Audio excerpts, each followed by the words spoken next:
Sir, क्या मराठा प्रधान महाराष्ट्र की राजनीति में देवेंद्र फडणवीस का ब्राह्मण कार्ड भी उनके मुख्यमंत्री बनने के आड़े आ रहा है?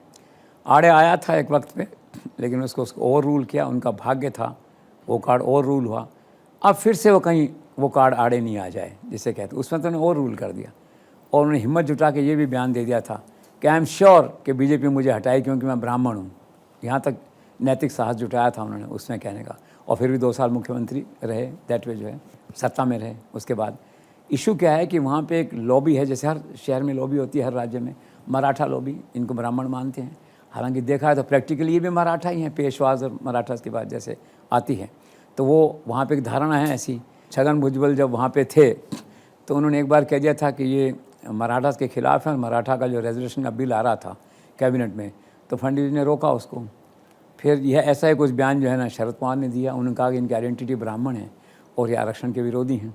और 2016 में फिर चांस की बात है, बड़ा आंदोलन हुआ मराठा रेजर्वेशन का, उसको झेल गए किसी तरह से फडणवीस जो है, और एक आउटसाइड ओबीसी का रास्ता निकाल दिया, तो मामला उसमें शांत हुआ।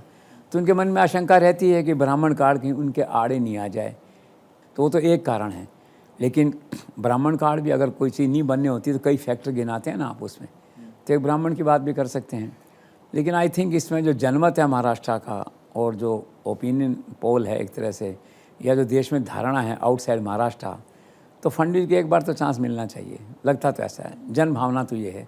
बाकी हाईकमान जो फैसले करेगा करेगा।